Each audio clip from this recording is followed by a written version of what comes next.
Okay, we're getting ready to go live, y'all. Hush.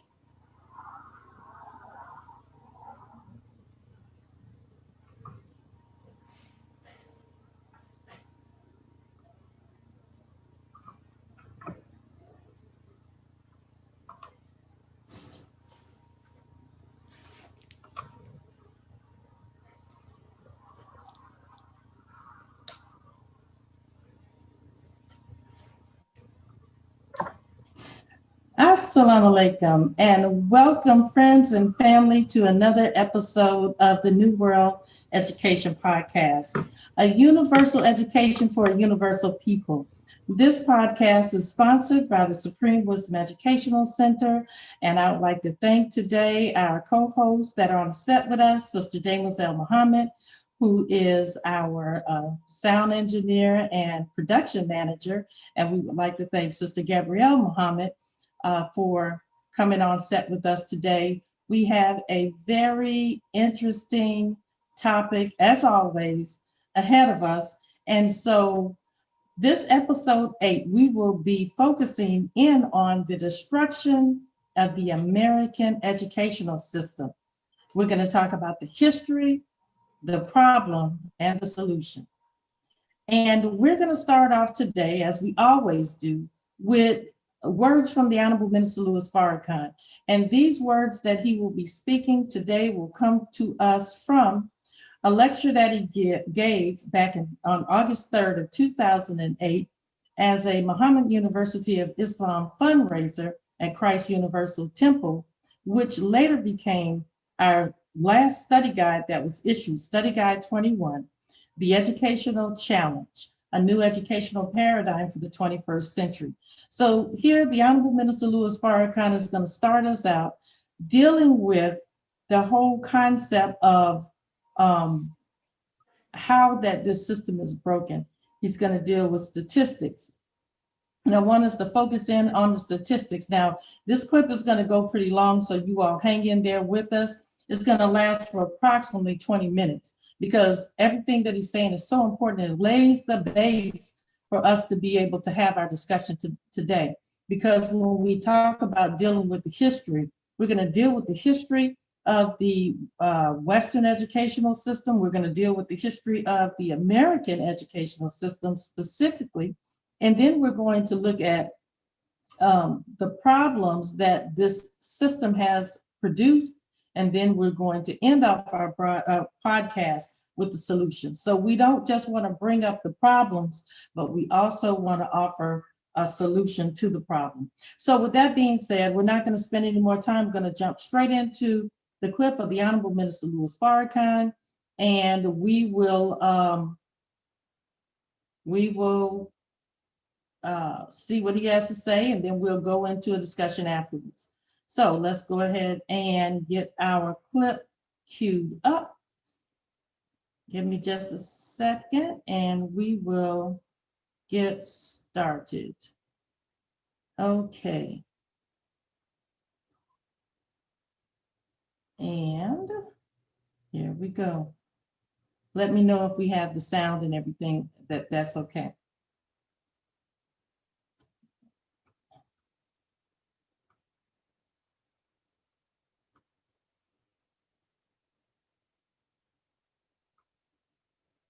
Okay.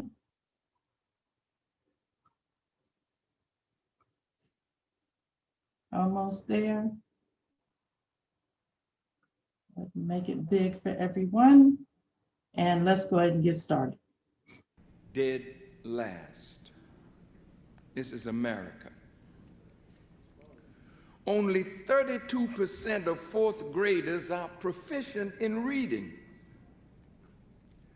42 million American adults cannot read at all. And 50 million are unable to read at a higher level that is expected of a fourth or fifth grader. So that's 92 million out of 300 million in the greatest nation on earth that are educationally deficient. And that number increases by some 2.25 million each year. 20% of all high school seniors are functionally illiterate. 13% of public school children were enrolled in special education. Half of those were considered learning disabled. And over half of all public schools reported a criminal incident to the police. And 10% of schools reported serious violent crimes. Now, this is not black statistics. This is the general American public. Now, I'll be more specific with black education statistics. Only 12% of black high school seniors are proficient readers, while 54% have below basic reading skills. It is estimated that 40 to 44% of blacks, that's almost half of us, are functionally illiterate. Black children are almost 3 times more likely than white children to be labeled mentally retarded. Blacks are 2.5 times more likely to be placed in remedial or low-track classes. Even when black students show potential that is equal to or above that of whites, they are 40% less likely to be placed in advanced or accelerated classes. 2/3 of so-called minorities in public school fail to reach basic levels of national tests. And there continues to be marked disparities between black and white students in the national SAT scores. 32% of all suspended students are black, and black students are twice as likely as whites to be suspended or expelled. The high school dropout rate in some inner city communities approaches 50%. And only 26% of blacks who do finish high school go to college, while 37% of whites go to college. College-educated blacks are 4 times more likely than whites to experience unemployment. Black women account for nearly all of the gains made in black enrollment in higher education since the mid-1980s. At black colleges, women make up 60% of enrollment and 80% of the honor rolls. Where will these women find appropriate mates among our men?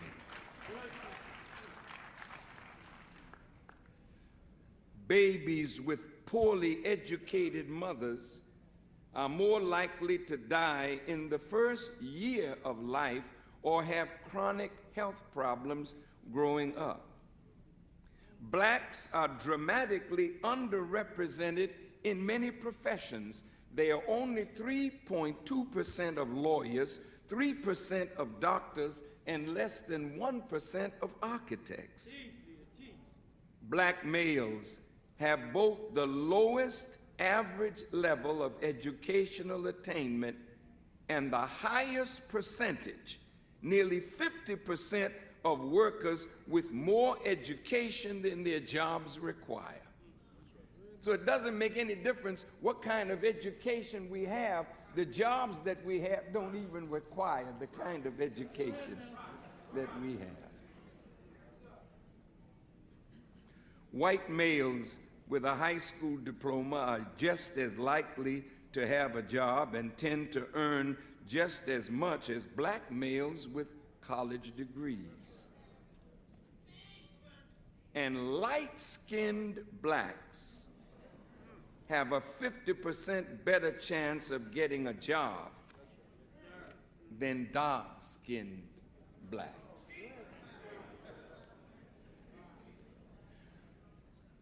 With statistics like this, if I were a doctor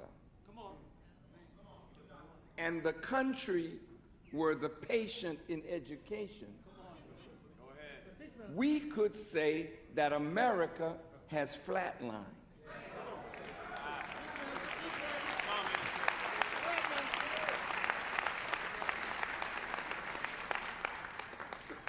With those kinds of statistics, then, this produces an educational challenge.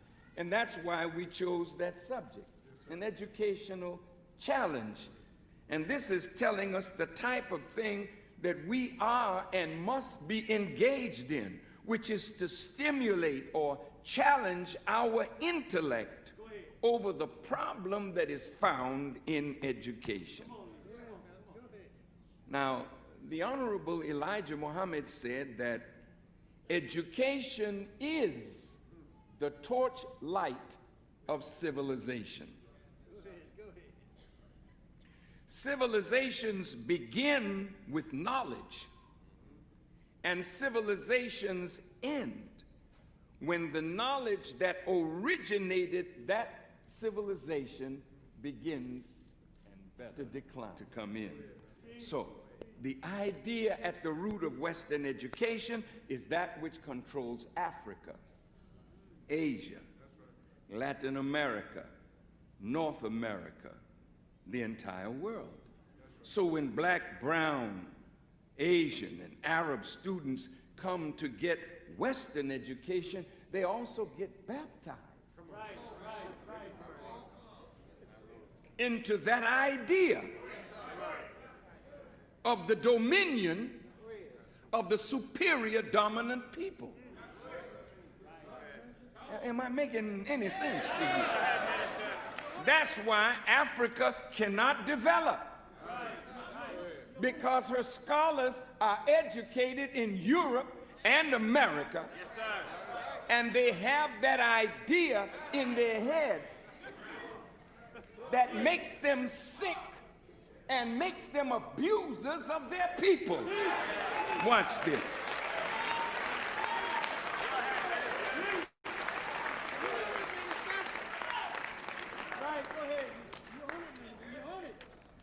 Yes, I'm trying to be on it. I have another quote here for you from the great Right Honorable Marcus Garvey. Now, Mr. Garvey said, quote, "The present-day Negro or colored intellectual is no less a liar and a cunning thief than his illustrious teacher.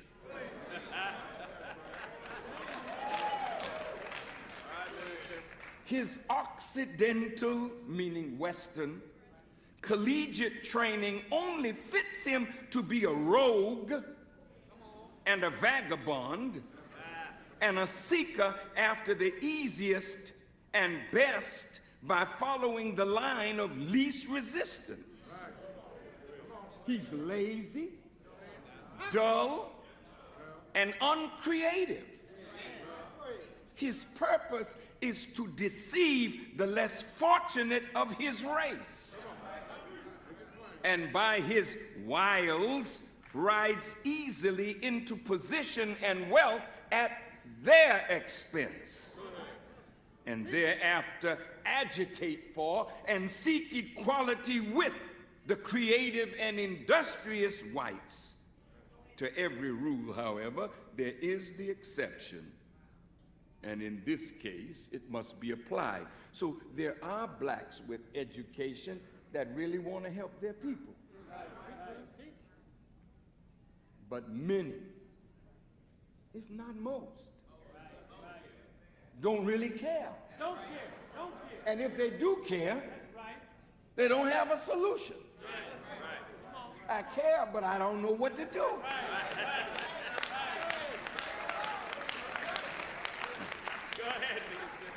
So, when we look at the problems of the society and the problems in education, it is demonstrative of the fact that this education and the idea that undergirds it has reached its end. And as the torchlight of this civilization is going out, that fact is reflected in the culture. The degeneracy of the culture. The degeneracy of the art form. Huh? It's reflected in the immorality, the debauchery, the lust for pleasure through drugs and sex. It's going down. The light of this is going out. Where is the refinement that goes with civilized behavior? People are just acting savage. And what is a savage? The Honorable Elijah Muhammad has taught us that a savage is a person that has lost the knowledge of self and is living the life of a beast.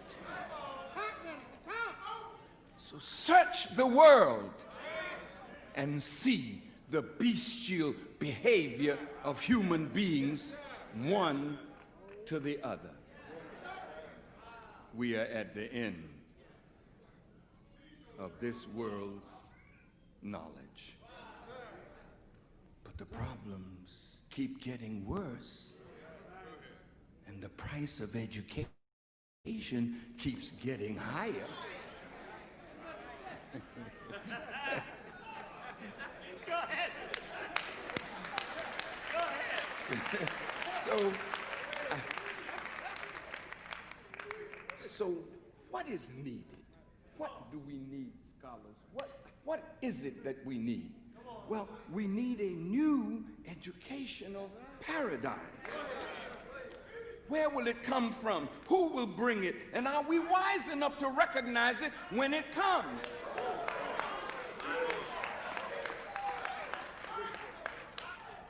The Bible says, I thank thee, Father in heaven, for keeping these things from the wise and the prudent man and revealing them unto babes.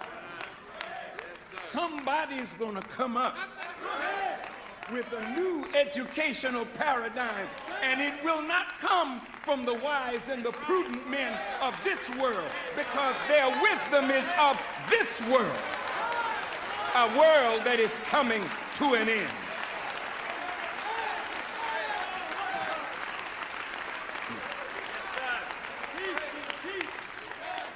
I'm glad that my brother, Father Flake, is here. Notice how I said that. I said, my brother. And I know what I'm talking about.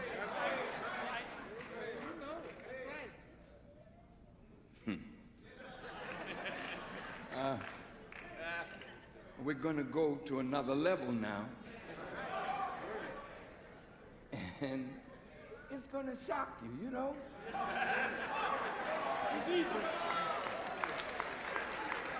Okay. Now here's where we get into the Word. The Bible says, in the beginning was the Word. And the Word was with God. And the Word was God. And that Word became flesh and dwelled among men. But the light shined in the darkness. But the darkness comprehended it not. He came unto his own, but his own received him not. Now, I'm talking now to Christians and Muslims and Jews and Buddhists and Hindus and Sikhs. Come on, minister. Because everybody is looking for a man. You're not looking for a spook. The Jews are looking for the Messiah. The Christians are looking for the return of Christ. The Muslims are looking for the Mahdi.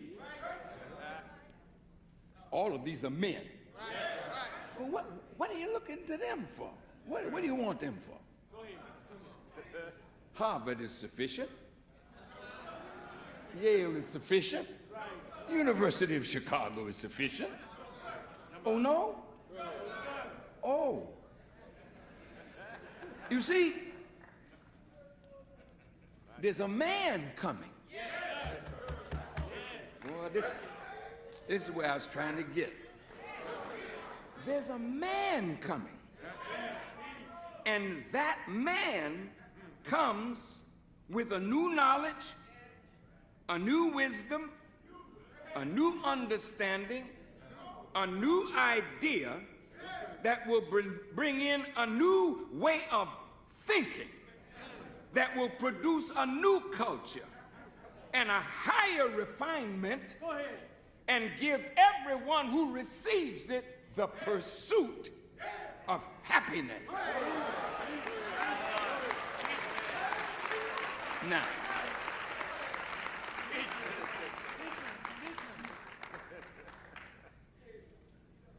don't you want to be happy? I hear so many people talking about happiness. So I questioned, not the dictionary, I questioned myself. I said, well, what is happiness? See, happiness comes when a person understands their purpose for existence, and then they fulfill that purpose. And when one fulfills his or her purpose in life, the soul is satisfied. That soul has unspeakable joy. Yes, sir. Every human being should be able to pursue that which makes the individual happy. But in the world that we're living in, we all have the illusion of happiness. As if you go down the road, what do you think God gave you life in his universe for? What is your purpose? What is your purpose? What is your purpose? What is your purpose? What are you here for? Huh? What? You see the shoulder going. Are you happy? Are you really happy? Well, wait. Go ahead. In a world like this, who really is happy? See, how many human beings under this system of things have found that which truly makes them happy? No slave can be happy. And when you have educational system that has an elite at the top, and then a lesser elite and a lesser elite than the mass who work for the elite, and you look at your life, you work if you got a job, But that's not what you're born to do. You do it out of necessity because there's a salary at the end of the week that allows you to pay the car note, the mortgage, go to the grocery store and feed yourself, put some clothes on your back and on the backs of your children. But how many of you really have anything saved? Okay, well, this is where we're going to stop it right here.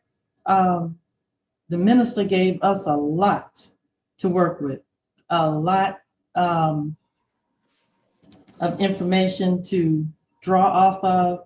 And I want to start our conversation with the question and the answer from the Most Honorable Elijah Muhammad. Is first, what is education? In what we read from last week, in the Fall of America, I'm going to read the definition of education. The Most Honorable Elijah Muhammad says that education is a guide for the people to keep and maintain a civilized life. It is education that civilizes us, he says. So education, and I'm gonna read it again, of course, it means to lead out, to draw from, educare in terms of the Latin. But the Most Honorable Elijah Muhammad gives us a straight definition of what is education, a practical definition of what is education. Then perhaps that we could reorient our thinking about what education is, because if it's not producing what he said it should produce, then are we being educated? So he said, and I'm gonna read it once again, definition from Fall of America, education is a guide for the people to keep and maintain a civilized life. And then he says, it is education that civilizes us. The Honorable Minister Louis Farrakhan said in this lecture, the new educational paradigm, a new education for the 21st century. He says here that the Most Honorable Elijah Muhammad stated that education is a torchlight for civilization. So it also is a light. And if we think about it from the standpoint that when you are in a dark room, if you have even a pinpoint of light, you have access by which you can move and maneuver. And he says, the Most Honorable Elijah Muhammad, that when the light or when education declines and the light goes out, then of course the people lose their way. So today what we're going to do, that we're going to talk about, is what is the purpose of education in the current educational system? We want to answer the question, who is at the root of this educational system that we are under? And what is the idea at the root of this educational system that we are currently under? And then, of course, we want to end it out with the new educational paradigm. What is it? Where does it come from? And how does it begin? So let's go ahead and jump right off into it. So what is the purpose of this particular educational system under this Western educational paradigm? Now, we know by the statistics that the Honorable Minister Louis Farrakhan gave us, and he said, and this is 2008, okay, so we're talking about quite a ways away, like 12 years ago, that America's educational system, if it were a patient and it was at a hospital, you would say that it had flatlined. That basically when something is flatlined, there's no life. There may be life forthcoming, but at that particular moment in time, there is no life. So the educational statistics are dismal, according to what he said, for the general American populace. But specifically for the Blacks, it is, I can't even think of a word that is that would even fit what this educational system is doing for us. Literally, we would probably, like Student Minister Ava said, be better off if we took our children, kept our children with us at home, and took them to the gas station and to the grocery store, told them how to pump gas, calculated how much gas was per gallon or something, because it is not working for us. So what was the purpose of this educational system, this educational paradigm? Sister Gabrielle. I'm going to get to your question after I have to lay this long basis of what I'm going to get into, because there was so much good stuff. And then I just crammed. So I'm just like, I have all this information that's floating around in my mind, and I have to figure a way to organize it. But can you give me that definition of education that the Most Honorable Elijah Muhammad gave us? He said that education is a guide is a guide for the people to keep and maintain a civilized life. Okay. So one thing that I wanted to point out that I loved in his definition, in his understanding of that word education, is that he's telling us that education is not an end, but it's a means to an end by using the word guide. The guide is not the destination. The guide is to get you to the destination. So I think that's important for us to understand, is that when we're dealing with education, education does not mean at the end of that process you become smart. Just because you are educated does not mean that you are smart. Right. It's just that you went through a process of education. And so in education has a different connotation than the word learning, because I think that's another thing we get confused between the word education and learning. So I'm going to show you the definition that I pulled up for education. And so it says education is the process of receiving or giving systematic instruction, especially at school or university, the theory and practice of teaching, a body of knowledge acquired while being educated, information about or training in a particular field. And the second definition is an enlightening experience. And so that's interesting because, again, I'm going to read that again and just think about what word is missing. The process of receiving or giving systematic instruction, especially at school or university, the theory and practice of teaching, a body of knowledge acquired while being educated, information or training in a particular field or subject, an enlightening experience. What word is missing? I just said it. Learning. That's not even in the definition for education. And so that's something that we have to pay attention to. So here's the definition of learning: the acquisition of knowledge or skill through experience, study, or being taught. Knowledge acquired through experience, study, or being taught. A thing learned by experience, a lesson.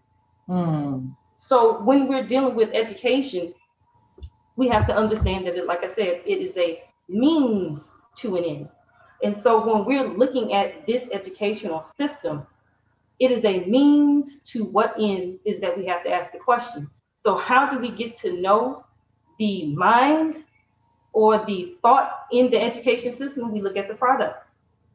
It is not an accident that the product is the way it is, because it is a means to the ends that it was made to bring about. And so when looking at that relationship, I think about something that Sister Demoiselle said last week that was so profound to me, is that she said that the reason, I'm paraphrasing, but she said that the reason that America's educational system is failing because it was built on a lie, and the truth about it has become known. That's right. And so when we're looking at the destruction of America's school system, it's not being destroyed because it is producing inferior products. And it might be inferior to what our expectation is, but it is right on point for what it was meant to produce. It might be inferior for what we thought that we were getting out of it, but it's producing exactly what it is meant to be produced. And even in the Fall of America, the excerpt that we talked about last week, the Most Honorable Elijah Muhammad explained that the reason that America's educational system is falling is because the people who are in it are mad at it. They are dissatisfied with it. It didn't say that the educational system was falling because people were getting poor grades. It didn't say that the educational system was falling because people didn't come out at the other end smart, but it is falling because people are dissatisfied with it, because the truth, and I'm marrying the two, is because the truth about it is being made known. That's right. And so now I'm just going to put that point, and I'm going to pick up later when we really get into the history. But I just wanted to make that point that education is not learning, and education is a means to an end. And education is, in a general sense, a method of social engineering. Yes. Okay. All right. Well, that's a good way to start off. That's a good start. And I just want to point out one thing, Sister Jameselle, is that knowledge, and I had this conversation this morning with my husband, is that knowledge and information are different things. And when Sister Gabrielle was talking about learning, that's the acquisition of knowledge.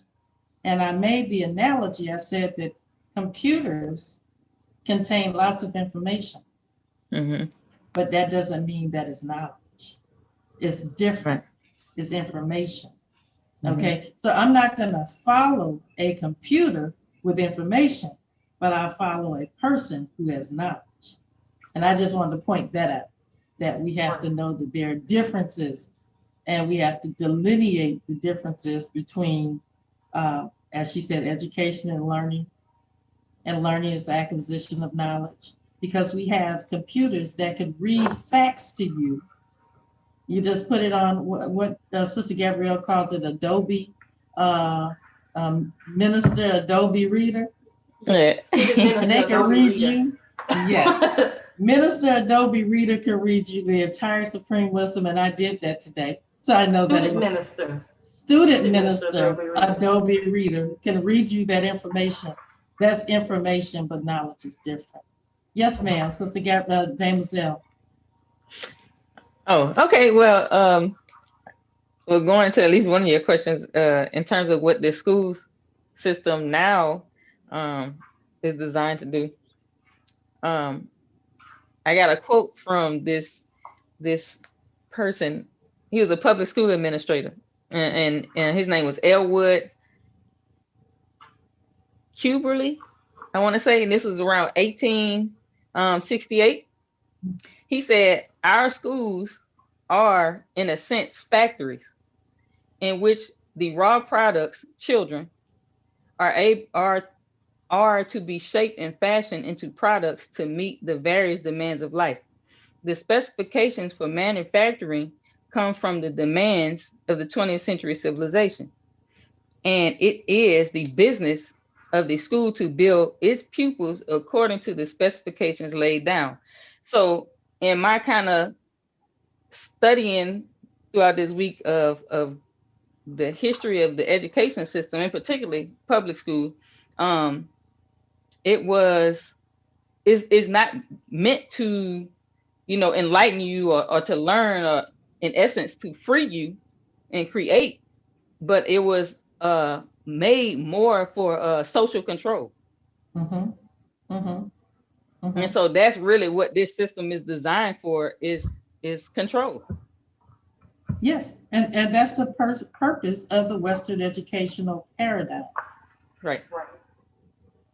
That's it. And you said something, is that he said that the question is, what are the demands at the time in the 18th century that were going to be required, as you said, for the 20th, well, not the 18th century, the 1800s, which was the 19th century. It was from, pardon me, it was from 1860. He was there, it say 1868 to 1941. Right. So he was preparing for the educational, well, not for the educational system, for a society or a civilization. That's the word that you use, for a civilization of the 20th century. So it was their job to prepare workers or prepare people to be controlled, or how do you control people in the 20th century at that time. So you had to develop an education to control people in the future, but preparing them yet today. So I mean, yes, that's case in point now, what you would call the school to prison pipeline. right.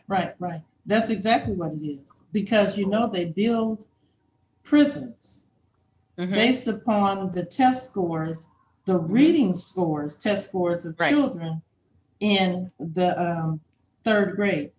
Right. So depending on where they test will determine how many prisons that they are going to build. But the thing about it is that prisons now are not places for reforming people.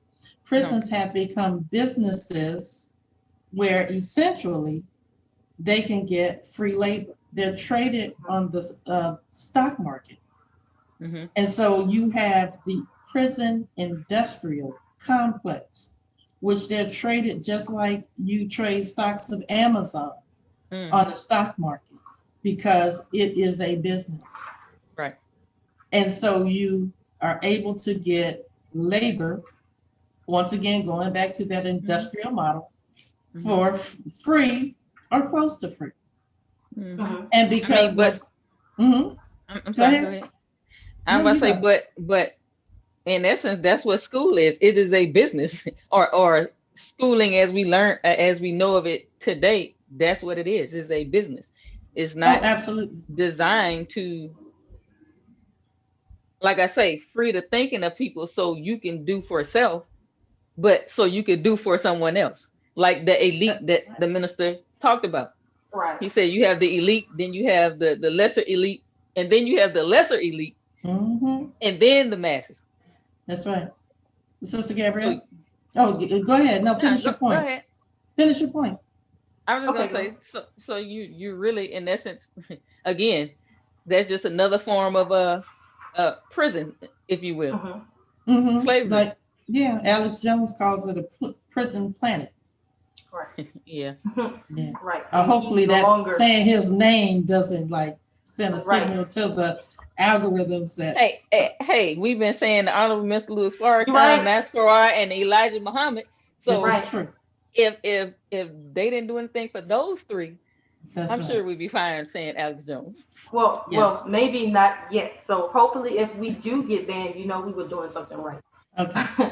And so I wanted to read from this book, The Torchlight for America by the Honorable Minister Louis Farrakhan, to further answer your question about what's the purpose of education.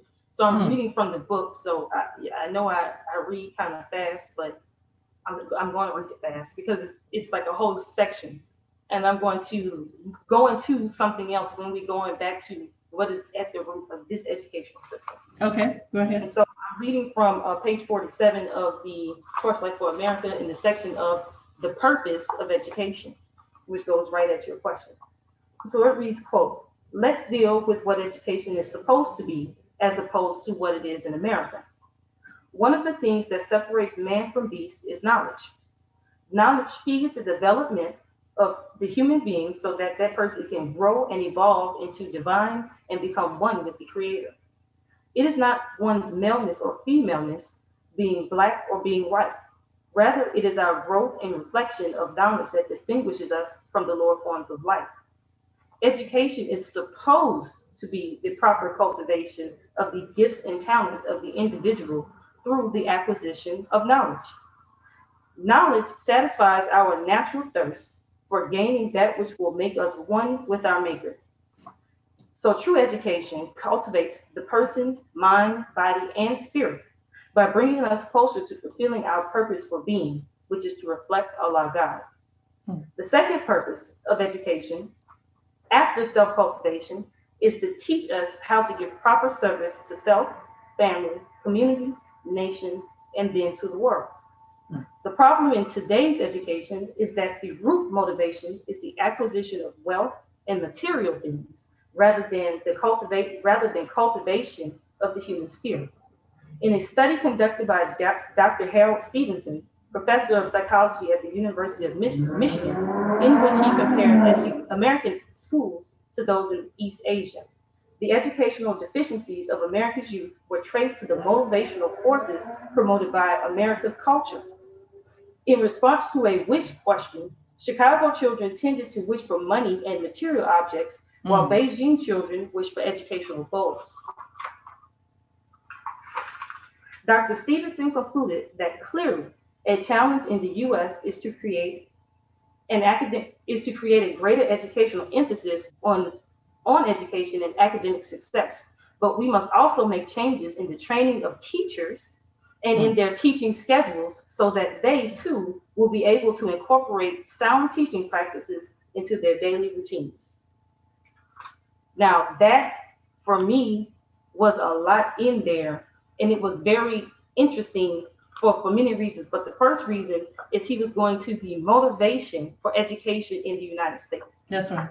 And so going back to the question you were asking, what is at the root of America's system and who is at the root of America's educational system is where we look at.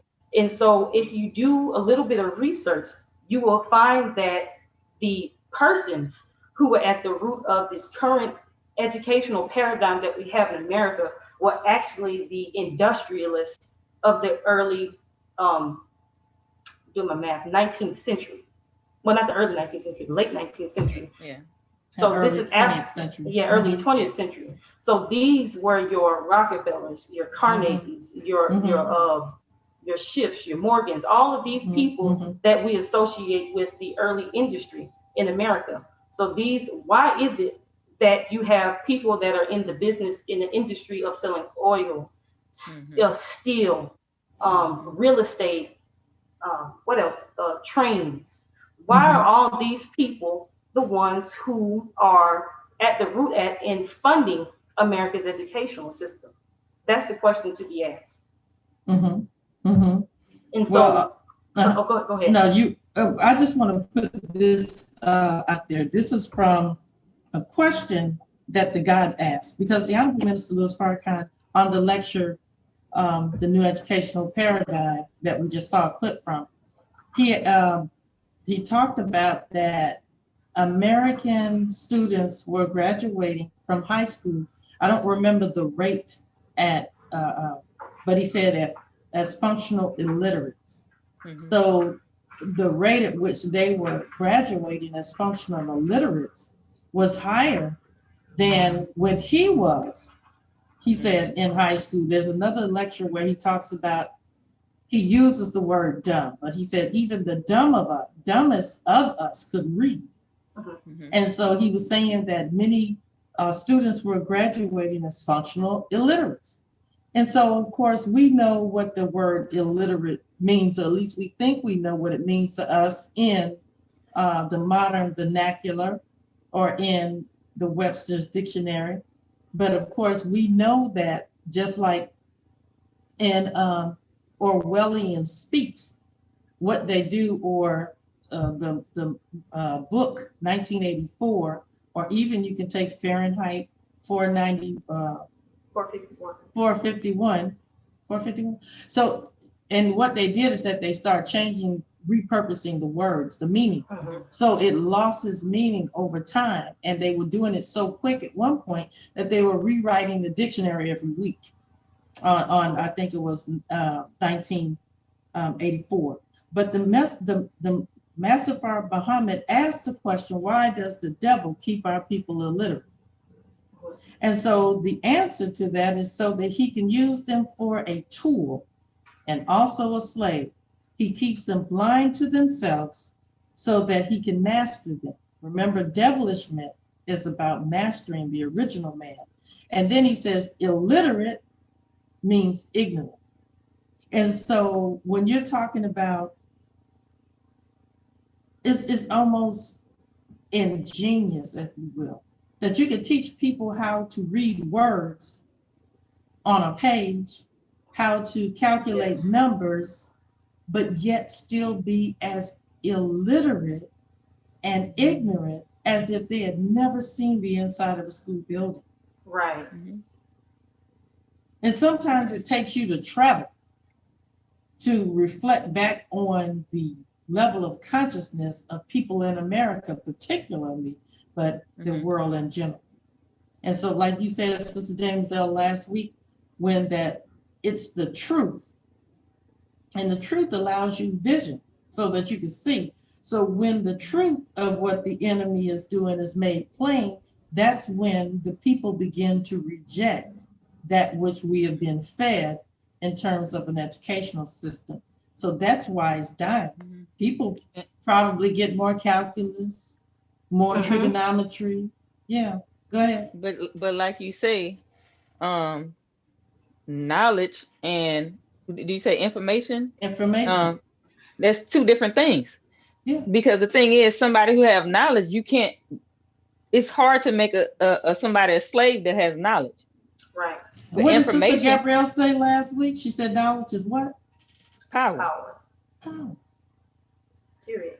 So that's the information, difference.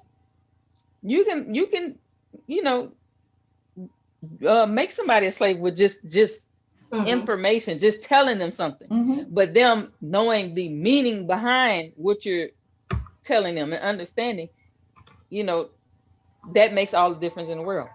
It does. And so therefore, to uncover this, to make us not want to eat from this mind that produced this system. Now that's what we have to figure out how to do. And the Most Honorable Elijah Muhammad says here in the Fall of America that people are starting to reject it. But there's another thing, and I want to say this because I know you're going to get into the industrialist, Sister Gabrielle, and the globalists of today. But I want to say this of what the Most Honorable Elijah Muhammad said, because this struck me. And the minister deals with it, but let me just read what he says. He says that throughout America, her colleges and universities and teachers are in danger. The students no longer want the old guidance, he says. It is a new world that they want. But their mad destruction of the old world, but in their mad destruction of the old world, they do not know how to prepare for the new world civilization.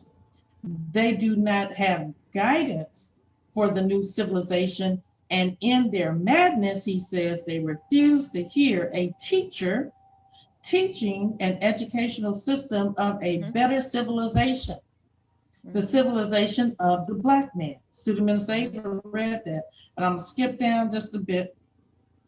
And then he says, Allah God has come to take over and to guide another people into setting up a better educational system for the people of whom he himself is the head. So it's saying that Master Fard Muhammad is the headmaster of this new educational paradigm. And we all get guidance from him, the Most Honorable Elijah Muhammad says. As Daniel said in his prophecy, God will set up a kingdom. He will not leave it into the hands of others, but he himself will guide it. And then I'm going to skip over to where he says that, but the average Black man that hears, talking about the teachings and talking about this new educational system, he says, who hears does not accept it as he should. He accepts it in such a way that he can criticize and mock for what he wants to take a piece of it and has done in the past and run away with it, claiming that he knows this. He will try to set up something of his own from a few words of it, and then he throws the Black man behind. They do this through envy, jealousy, and proudness on the part of the person. So the Most Honorable Elijah Muhammad, and I want to point this out here because I want to make this as a disclaimer as we're talking about a new world education, right? And people are rejecting the old. It's clear. There has to be something that we have to, you can't reject something else unless if you have something to replace it. We're talking about a new educational, a new world education. But of course, the question is, we're saying reject the old, but you have to have something to offer as the new.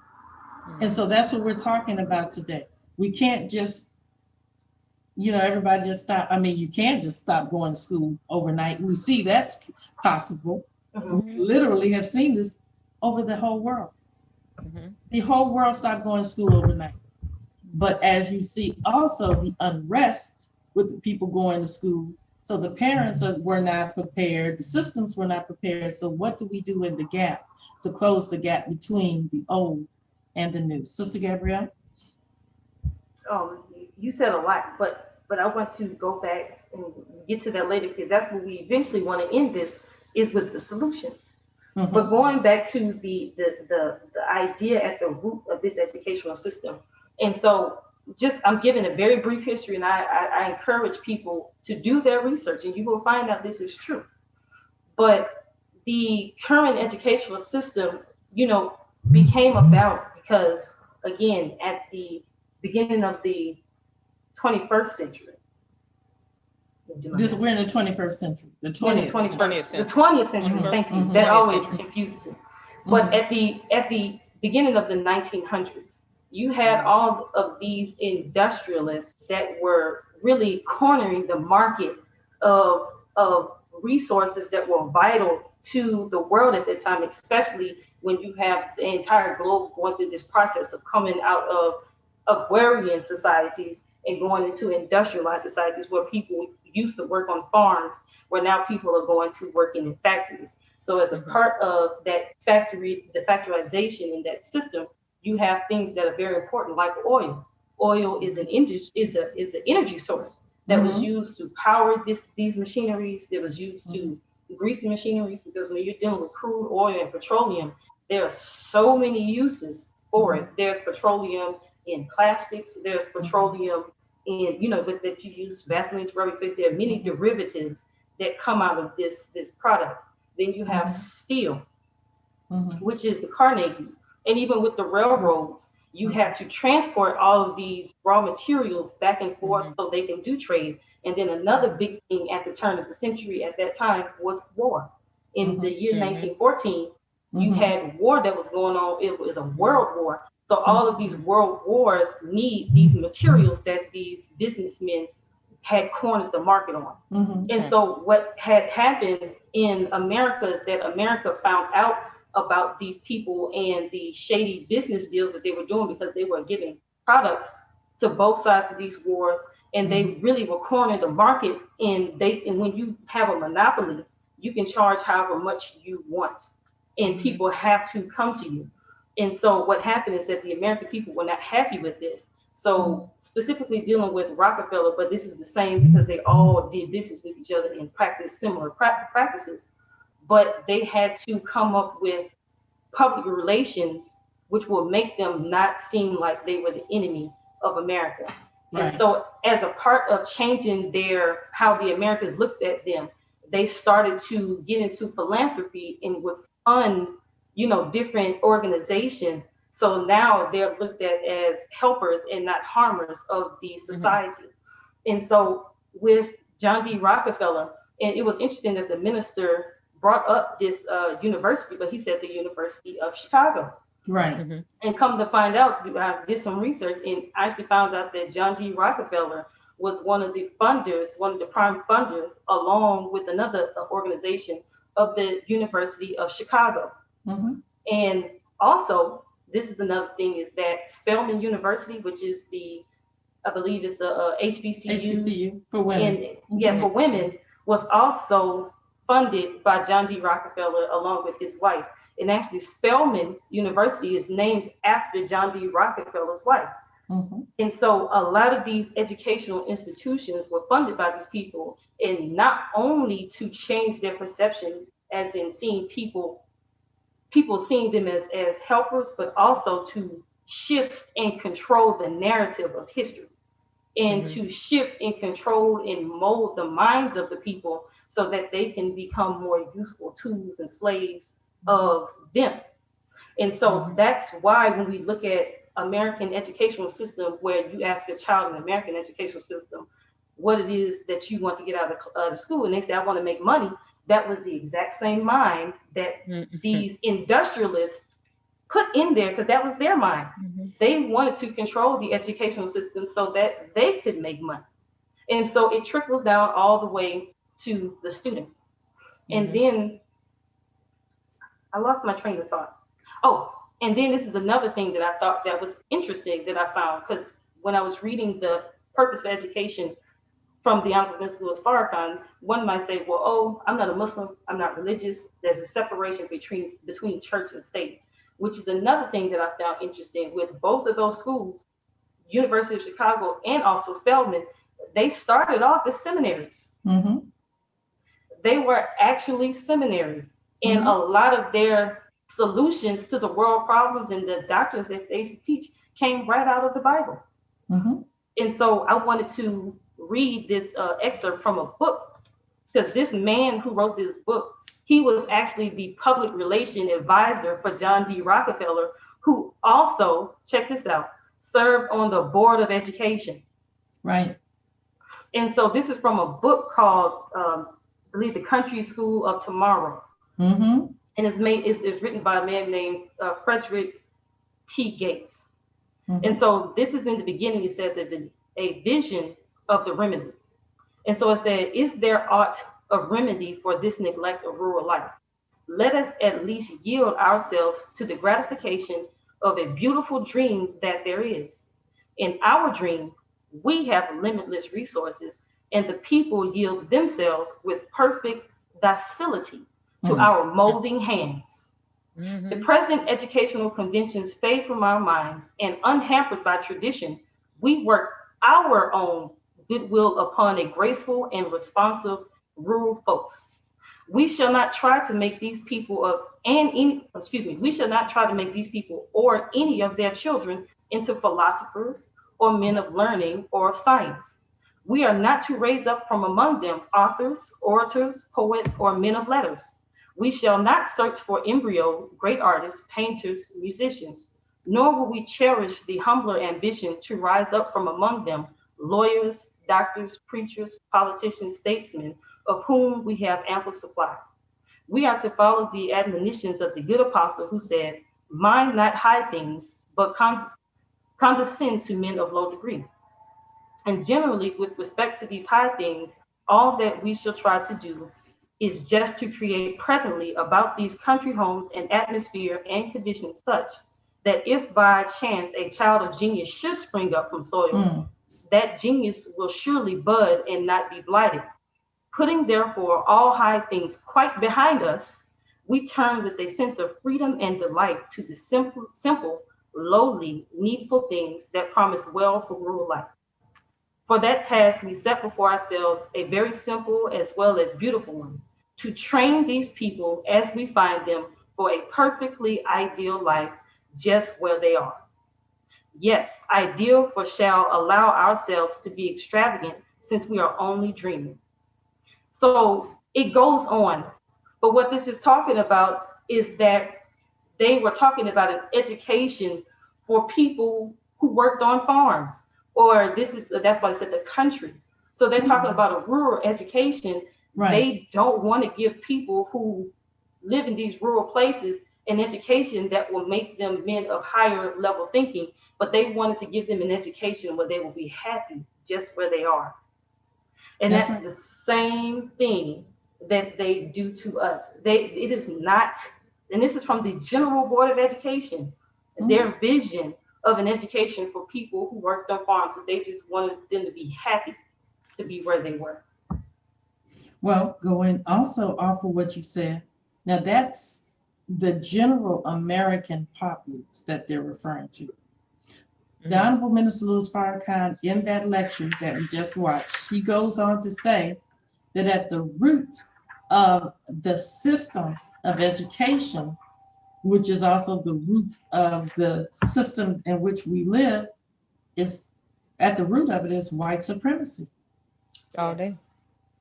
white supremacy. So even though they were looking at the general education, because compulsory education did not even come online until approximately the 1920s. Yes. And so it doesn't come online until then. It starts very narrow. So it starts in Massachusetts and then it moves abroad. So we're talking about a compulsory education system that literally is just 100 years old. Right. And so, when they started educating the general population, it wasn't to educate us. Oh no. So, they just wanted to keep us even lower than the people that they're talking about at these country day schools is what they called it. So, at the root of this education system is white supremacy. So therefore, this system is dying at their own hands because of the simple fact that when they created the system, they never intended or had other people in mind other than just Caucasian people. So now that the masses, or especially us, Black folks, we've all but checked out, especially the Black male of the education system, then we become a problem for them to deal with. And so, they build prison systems and, that's one way they think they could deal with it, but still the problem gets larger and then it gets larger and then now their children are starting to reject it for the very same reason that we have rejected it. I was watching a clip the other day about this Latina, and she was married to a Black man, and she lived in a gated community, and they had a beach that was part of their homeowners association fees. And so she's on the beach with her Black children, and a white woman walks up. Yes, she walks up and is like, well, where's your pass to be here? And Becky, or Karen, it was two Karens. Karen was the one that would call the police or the security guard, and the other Karen was behind the camera saying, well, you didn't ask me about, she said, last week I left my card and nobody said anything. All I said is that I left my card, and they said, it's okay. You don't have to worry about it. But they wanted her to prove, well, I'm saying, let me get back to my point. My point is that Karen behind the camera was rejecting white supremacy and racism. And, they're younger people, they're rejecting it for the very same reason in many cases as we are. So the thing that they thought that they could do against us is now turning against them. Right. But I would say their rejection still only goes so far, as long as it doesn't impede what they have going on. That's right. They might step in here and there, but if it ever interferes with their being on top, they're not going to say anything. Of course. I mean, and of course, this is not anything new. Those are what people like to term as allies now. So, and going to education, I was watching something where back in the 40s, I believe it was the 30s and 40s, where Albert Einstein, I think he went to Lincoln University and taught there, because they started letting Black students come there, and he, was one of those people who, took issue with racism, and particularly in terms of educating Black people, and he wanted to go teach there. So, but again, it still is, their help is still going to be only but so far. Right. That's it. That's it. So, I mean, nobody, who's going to give up power? Nobody. All right, then. If I had some, I wouldn't give it up either. Yes. Well, I'll say it takes a special person, because, with any power is granted. Power is not something that you can just take, but on some level is granted. So if you can realize that your power is granted, you might be willing to give it up. Yeah. Depends. I don't know. Try me. Out of. Yeah. But I wanted to also, again, if you from this, like I said, I'm just an overload of information. I feel like I've read like 5 books in like 24 hours. But again, this is a good point from the same book, Torchlight of America, that the Honorable Minister Louis Farrakhan brings up, which where you were talking about how white people, even they are starting to wake up because they are learning the truth behind what is going on. And so this isn't necessarily a section about education, but I'm going to tie it though. But the section reads from page 41 of Torchlight of America. It says, America is on the brink of anarchy. America on the brink of anarchy, which is the section. And it says, without an advocate for the poor, without a new state of mind in America, the country lies on the brink of anarchy. Anarchy is the complete absence of government. It's a condition of political disorder, violence, and lawlessness in society. We saw signs of it in Los Angeles after the Rodney King verdict. Anarchy may await America due to the daily injustices suffered by the people. There really can be no peace without justice. There can be no justice without truth. And there can be no truth unless someone rises up to tell the truth, to tell you the truth. The Nation of Islam can be of assistance. We desire to reason with the political and economic leadership with the hope of formulating a cooperative effort for the benefit of us all. We want a new relationship in which we can work together for the good of the whole. However, the desire of the wicked is to harm me and to destroy the idea that I carry, so that Black people and all who will listen cannot and will not make the type of progress that time demands. There's no difference from the desire of the wicked to destroy Martin Luther King Jr., Malcolm X, Elijah Muhammad, Marcus Garvey, Frederick Douglass, Sojourner Truth, Harriet Tubman, Denmark Vesey, and all who have stood on behalf of the poor and rejected. It appears that there is a genocidal plan against Black people. The desire of many of those in power is the maintenance of white supremacy. Whites and their institutions have created inferior-minded Black people with a slave mentality. There are those who do not wish to see us as equals in the society. So generation after generation of Black people have been corrupted with a slave mentality, and generation after generation of white people have been poisoned with the doctrine of white supremacy. I'm getting to it here. However, the presence of truth condemns both mindsets. The time of white supremacy and Black inferiority is over. This is why it appears that an organized effort is underway to destroy Black youth. Youth are more readily inhaling the ideas and truth that can free the mind from the former controlling forces of white supremacy and Black inferiority. Their hearts and minds are inclining towards interest in self-knowledge. As a result, there are those who fear that our youth are no longer afraid to resist white supremacy and reject its efforts. That's right. Now, this is where I want to connect how all of that comes to education. Again, when we were dealing with those industrialists, they are really the ones who have the power. Because when we're dealing with America as an idea and institution, we're really talking about the government. Excuse me just a minute. Somebody has a cell phone that keeps buzzing or something like that. Oh, you may okay, want to move it. mine. Okay. But America as an idea and a government is its leadership, because that's the section he was dealing with, is the leadership. But the thing about America is that America is in debt to the industries. America is in debt to corporations.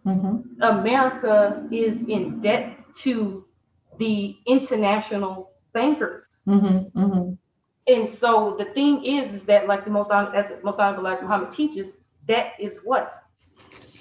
Slavery. It's slavery. So the American government has relinquished control over its educational system to these industrialists. In a sense, they have leased the American people as slaves to work off the debt of the country to these entities.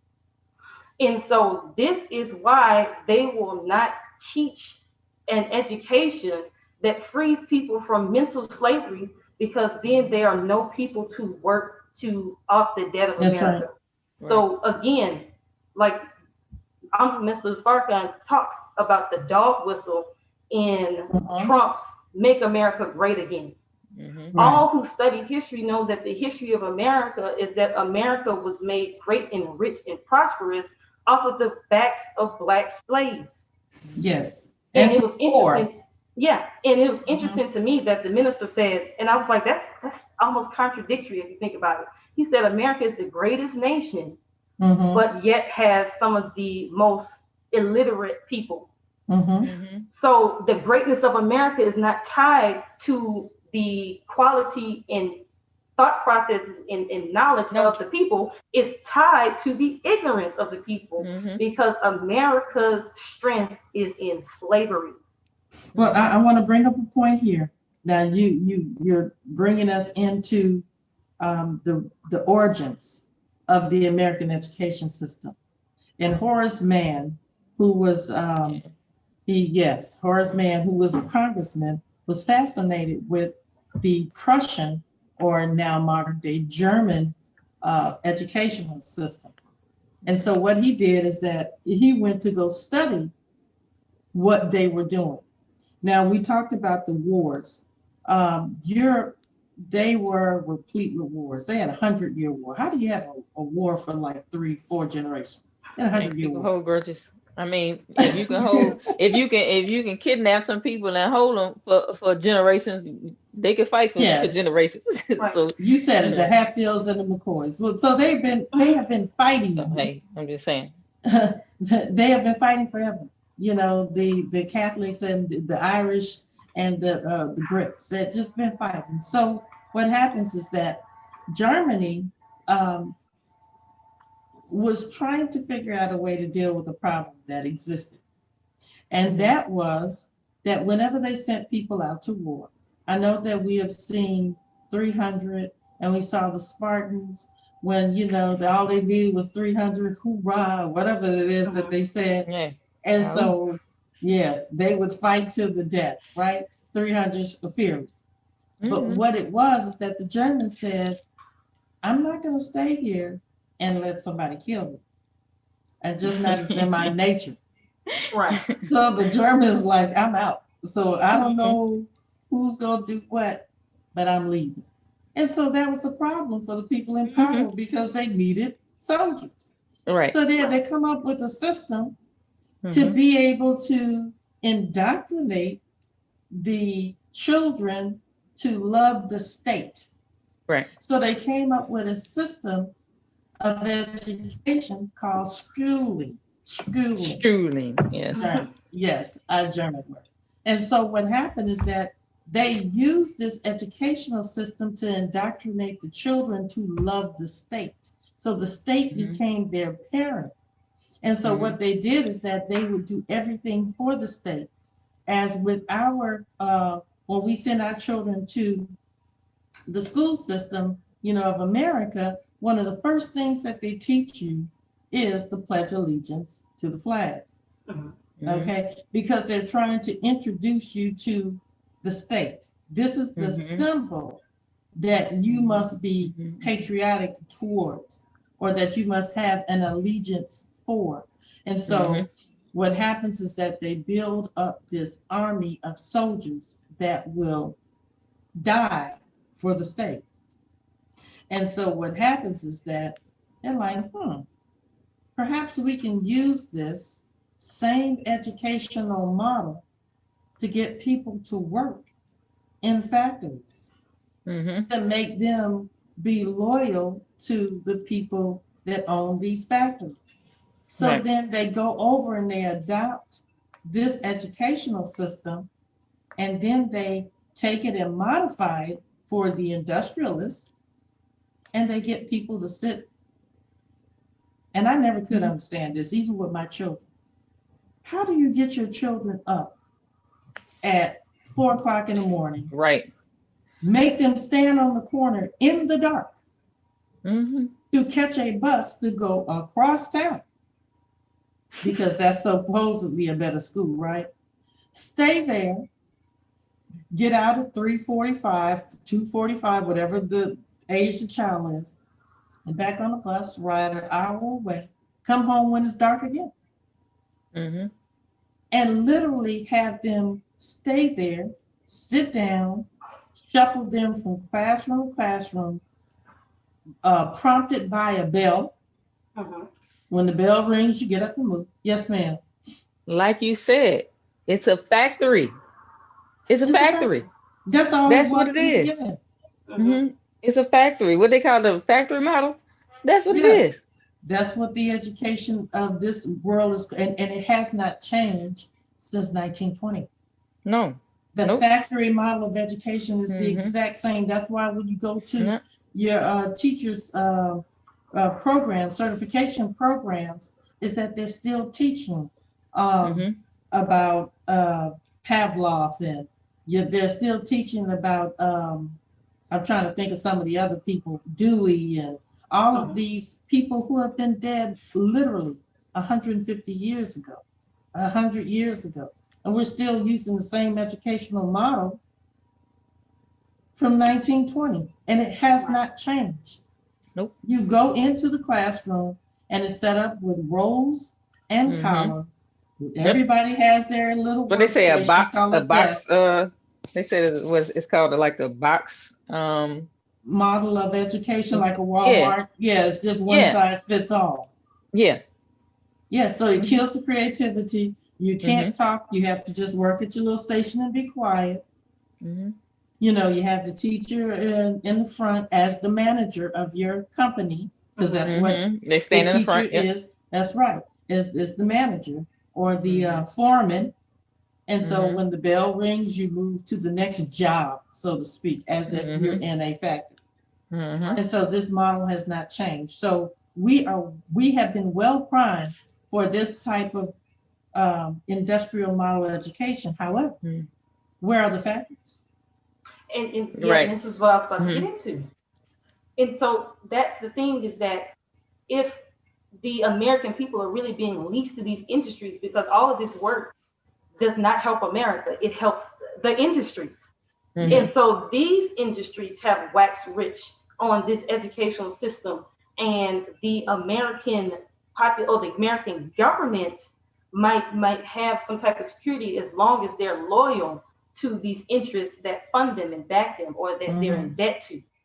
And Hmm. so the thing is that what ended up happening is when these industries started to go global, and the factories started to leave America, started to go to India and go to China. Now America is in debt. America has all this joblessness that's left in the country, and people are starting to rise up and look at the government, at Hmm. you. So what the government came up with a plan to do is, as the minister talks about in Torchlight of America, is that they scapegoated Black people as That's the right. reason that we have a problem in the country, because Hmm. they're saying that it's Black people's fault, because Black people, all they do is have babies and Hmm. eat off the government, and they don't help the government. So the reason that there's no jobs is because the Black people took all of your jobs, or the Black people get affirmative action, they're getting all these things. And so again, they are stirring the pot of racial, of racial conflict, as a way to get people not looking at them and their part in it. And so now that's why we see this point in the country where we're Mm-hmm. fighting, is because again, they either use the fact that, again, they never intended for us to be citizens. They Right. always intended us to be slaves. But That's and right. then when we came out of slavery, what's interestingly enough is that we actually skyrocketed Hmm. during the Oh yeah, Reconstruction era. that's right. Right. We shot past the white folks That's that were Hmm. right. benefiting off of our labor, because we did all the Hmm. work. And so when we stopped working for them and start working for ourselves, we started to surpass them, because most white people were not slave owners. They were just as illiterate, but they didn't And have any of poor. the, Mm-hmm. exactly, but they didn't have any of the skills. And Hmm. so that's why they had to put an end to Reconstruction. And that's where the Compromise of 1877 comes in, which Mm-hmm. Mm-hmm. also gets us back to this man, Master Fard Muhammad, because Mm-hmm. on Mm-hmm. February 26, 1877 is the That's same right. day that the Savior was born. That's right. And Hmm. he was born in response to our cry for help as a Mm-hmm. people. And so, and then you have this history of the Nation of Islam that parallels these forces that are controlling the American government and priming Black people in America to be slaughtered. And so he comes and he teaches a man that had the worst of this education. And then he taught him in such a way, had a new mind, a new thought. He came with the new educational paradigm and raised up from somebody who was at the bottom, because we're talking about the Most Honorable Elijah Muhammad wasn't as fortunate as the Honorable Minister Louis Farrakhan, who had all of this fancy education. He didn't have the background in Latin. He didn't have the background in plane geometry and all that good stuff. Like the messages say, he has the 3 R's, reading, writing, arithmetic. And even worse, you can see this good thing or bad thing, but he was buried in the Bible. And we know how the Bible was also used to put us to sleep. And also he was an alcoholic. And so this man came and showed you how a new educational paradigm could re-engineer a human being. And this is an adult. We're not dealing with a child, we're dealing with an adult. So just imagine what it can do from a child that was born and raised on this. But that's the thing that the minister asked, he said, and you saying this is that right there is the model of this new educational paradigm and system. Because in the most, I mean, in the Honorable Minister Louis Farrakhan asked, where was it gonna come from? Who was gonna bring it? And he said, and the most important thing was, will we be wise enough to recognize it? And the thing is, with all this fancy education we have, clearly we don't see it. Because I was just thinking about, now we have so many avenues and choices by which we could get an education. Yeah. And yet, as a society, we're still illiterate. Right. The internet. Then you had, the Most Honorable Elijah Muhammad around that time, they just, you go to school wherever the maybe 1 or 2 little schools were at. Even around the 50s, maybe the 60s. But now you have, you can go to school in this neighborhood, that neighborhood. You have religious schools you can go to, private schools, charter schools, public schools. You have all these different, you have magnet schools, arts. All these different choices. And yet it's still not producing anything. It's not. And you brought up something, and I'm gonna say this, and I'm gonna go to a clip. It's just 2 minutes and 30 seconds. It's the Most Honorable Elijah Muhammad on the Table Talk. I found it, and I thought it would be perfect for this. But you talked about charter schools, and Sister Gabrielle talked about the industrialists. What has happened now is that education is being, what is the word I want to use? The charter program, the whole system of charter, is that the state wants to, it no longer needs its once slaves to do menial labor as it did once. You remember there was a big push for STEM at one point, but just about all the people in America that work in industry, you know where they come from? China or India. Oh. So they literally come over here, and they're the ones that are working in American industry. Right. So it's not, America can't even produce people at the level that they need in order to keep up with technology with their educational system. Back to what Sister Gabrielle said with Torchlight for America. And so with that being said, is that they had to figure out something to do with the people. So now they're, I can't think of the word that I want to use, but the charter system is basically giving a group of people who could be or may be or may not even be educators. They're giving them this, and they form an LLC, create a business, and then they hire people to teach. Some of the people may be formally educated, some of them may not be, depending on what the state rules and regulations are. So basically, the system is trying to do away with even educating the masses anyway. So it's just a phase down. So this whole corona thing is another aspect of the phasing down of the system being responsible for the education of the people because they don't need them. And now that we've gone to, I see you, Sister Gabrielle, now that we've gone to online education, and you don't have to pay for your physical plant, you don't have to pay for the children eating, you don't have to bus them, so that's paying for employees even medical, even like all some of children that. that needs medical attention.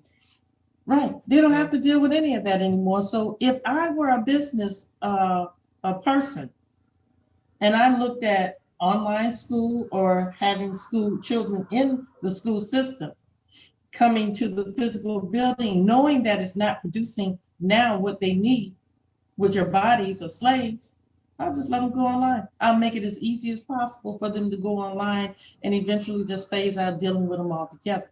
That's why you see like a Donald Trump, they don't want to fund the states anymore because education is a state part of the government. So they don't even want to fund the government. It's like on your own. So it's almost like this thing is being primed for a civil war because the states are almost becoming like nation states. Sister Gabrielle? Oh, and I was just, again, drawing the attention to how when the needs of society change, the education changes to suit the need. Again, education is not the end. And I was going to bring up the point because, again, like when we talk about the history of that, now the industry has moved from America. Now America is without a need for that system that fits that, but also America is in danger with the people turning on them. But going back to that, what and how you were saying now they're trying to move the education to where it's not as rote and industrialized, and they're trying to move it to a more holistic sense where people are coming up with ideas and things because that's what America needs, is because all the industry that she depended on left. And so what is the example of what does that look like? Bill Gates. Who are the ones now that are really running the country and that are funding education, but also really, again, America is not run by the government. America is run by the industrialists. America is run by the world movers. And America is called a corporatocracy. Right, and America is doing things in response. But look at Bill Gates. Bill Gates, I believe he dropped out of college. Yeah. So again, it wasn't the education that gave him the ideas that he had. It was something that he already had, one, because of his family, but it's because two, he was allowed to use his mind. He was allowed to be creative. And so it's no far leap to figure out why now that Bill Gates is into vaccines and, as he calls it, reproductive health, depopulation, is because his father was a eugenicist. Right. His father was on the board of Planned Parenthood. Right. And so his father had a dream, because again, when we're talking about eugenics in America, the American Eugenics Society was a way for the white American population to get rid of Black people. Talking about the genocidal plan to get rid of Black people, this is all tied up in the history of this nation, which includes all of these things that we're talking about. And so now Bill Gates is trying to make sure that everybody gets a vaccine. So now we're going into 2021 and people are trying to figure out, okay, we're going back to schools. Everybody's going to have a vaccine to get back into schools. Because again, when we're dealing with education and educational systems, it is not about learning, but it is about social engineering. And control. Yes. And so, that bringing that up is that the way that they engineer their society, that they're not looking a year, a couple of months ahead. They literally have enough long range vision, maybe not thousands of years, but most definitely 50 years, even 100 years. They're looking down the line. And so they knew that this day would come. So how do they deal with getting rid of us in an efficient way? Because if you just had all of the 40 million or 50 million black and brown just dead today or tomorrow, what are you going to do with the bodies?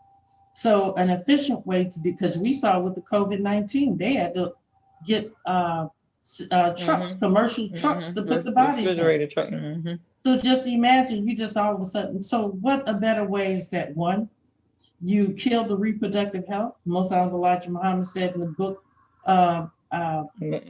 Message to the Black Man, about birth control. And he said that that it really was just about that it wasn't about birth control. In fact, yes, about a death plan. Look. Yes. You see that? Birth control, death plan. Mm-hmm. That's it. And so the thing about it is that, so the place that you can, and these are controlled populations when you're talking about school and people needing to send their children to school because they have to work in order to pay their bills.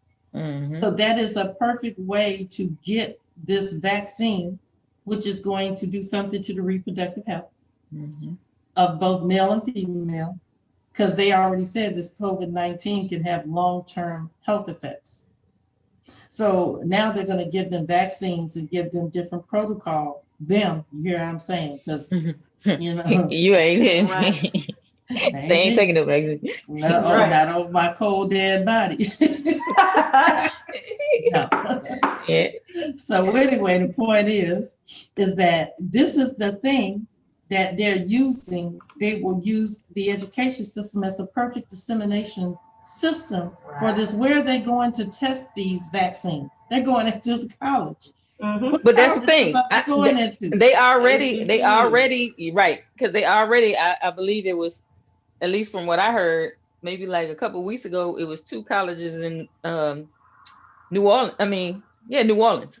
Dillard was one of them. Yeah, and the presidents were trying to pretty much coerce the students into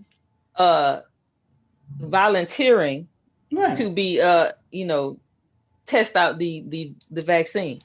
Well, and the good thing about it is, like I say, with the advent of truth starting to come out in us, and us starting to realize and look at history, people was like, I remember the Tuskegee experiment. No, you're not testing my child.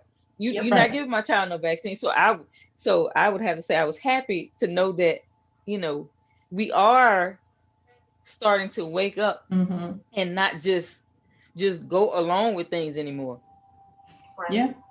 Well, let me go ahead and go to this clip, and I want y'all to, it has the words that are on it, but listen at it carefully, just 3 minutes. It's a table talk by the Most Honorable Elijah Muhammad, and he goes right at what it is that, in terms of this new education, because we had to phase into this part now. The whole time, this new education is called the Thinking of God Table Talks. And so it's just a few seconds, and so we are going to go ahead and start. This is a good message. Mr. Muhammad has a book in his hand. It's a picture out there in your sketch for me. Well, yeah, but you make an interpretation of what it meant. That was teaching to teach me to keep your head in the book for learning. Yes, sir. This book. That's right. Now he killed my brother a lot at that time, who was the captain of Detroit, Chicago, and Milwaukee. He gave him a picture where he was working square roots, and he gave that to Kalat. Kalat asked me, he said, and he gave him the poetry book. He said, he gave you the whole Quran, and he gave me the poetry book. And what do you think of that? I think I told him the truth in both of the books. And that's all before I went. So I wasn't do no judging why I did this, why I didn't do that. Yes, sir. And of course he was here at that time. And so to get in the thinkings of God. Yes, sir. You got something to talk about. Yes, sir. Yes, sir. And it's so George was talking about it. And I got something to answer too. Yes, sir. And I got the question for you. Yes, sir. Look, brother, I have told you the first part of my life, I was a farmer in Georgia. Yes, sir. Right? Yes, sir. Nobody there was looking at me flying the mule thought that I would ever be a scientist teaching the world. Yes, sir. See, it is time that brings on things. Okay, well, I don't know if you all got it because it was a short clip, but it said a lot. And just in case you didn't hear in the beginning, a man asked, I'm sorry, hold on. I have another video going on at the same time. Okay, so back to what I was saying is that in the beginning of that clip, there was a brother who asked about the picture of Master Farrakhan Muhammad on the wall, this picture that you see behind me. And because as the minister said, you really couldn't see that picture hardly anywhere except at the Most Honorable Elijah Muhammad's home. And so he said, what do you think, basically, what do you think that picture meant? And so he said to keep your head in the book for learning. That's what he said that he believed that the picture meant. And so he talked about that. And I just want to point out a caveat. This is something that I just learned when I heard that video. I thought all up until this time, for 25 years of my Islamic journey, that when Master Farrakhan Muhammad was among us, they only had Detroit and Chicago briefly as places where Muslims were. But the Most Honorable Elijah Muhammad said that Master Farrakhan Muhammad was among us when there was Detroit, Chicago, and Milwaukee. So all of those three mosques had been established under the time when Master Farrakhan Muhammad was still here. Good history lesson. So anyway, and he talks about that his brother Khalat, who was the supreme captain over those three cities, was given the Bible, the Poison Book, and a picture of Master Farrakhan Muhammad working square roots. And he was given a picture of him in the Quran, and he was given him a picture of him reading the Quran, and he gave him the Quran as a book. And he said he didn't ask him about what he was doing, because he was among us, and he was basically alluding that Khalat, if you want to know, ask the person who gave it to you. Don't ask me. So he said that who would have ever thought if they would have saw me the first part of my life, when I was plowing behind a mule, and he said on a farm, that I would one day become a scientist that is teaching the whole world. Now you got to think about that. That kind of education. Right. Let's go to any hood, if we want to call it, any ghetto, and see a brother out there, doing whatever they do. Can you see that person as a world leader, as a scientist? Yes, I can. And we have to. We have to be able to see each other. Even though, like I say, as a collective, we haven't attained that level yet, but you can still see it that when people come in contact, wherever they are, with these teachings, a reformation happens. And depending on how deep they go with it in their study, you don't know, because there are people that straight up came straight out of prison, and you would never know that they've been in prison. No. I mean, again, and that's what I was about to say. Look at Malcolm. You would have never, with the 8th grade education, you would have never known. They called him Satan in prison. Right. And the thing is, outside of maybe the Most Honorable Elijah Muhammad's speech, you would have never known that he only went to the 3rd grade. Right. You've never known. Right. Ever. So yes, I can go out there and look at every hood and see, yes, they could be a scientist, teaching the world, ruling the world, leading the world. Yes, I can. Easy. So then the question becomes, what type of education can produce such a change? How does that education? Yes, ma'am. Well, I was just gonna, not necessarily in class. You don't have to. I've been reading books. Class, huh? I've been reading books, like I said, keeping it in the book. And again, the answer is given right here. I'm gonna try not to read the entire section, but I believe that everybody needs to read this entire book. But again, with this section, from page 39 of the Message to Black Man, under the title "Get Knowledge to Benefit Self," talking about that education. I am for the acquiring of knowledge, or the accumulating of knowledge, as we now call it, education. First, my people must be taught the knowledge of self. Then and only then will they be able to understand others and that which surrounds them. Anyone who does not have the knowledge of self is considered a victim of either amnesia or unconsciousness and is not very competent. The lack of knowledge of self is a prevailing condition among my people here in America. Gaining knowledge of self makes us unite into a great unity. Knowledge of self makes you take on the virtue, knowledge of self makes you take on the great virtue of learning. Many people have attempted to belittle or degrade my followers by referring to them as unlettered or unschooled, or as we learned today, unschooled.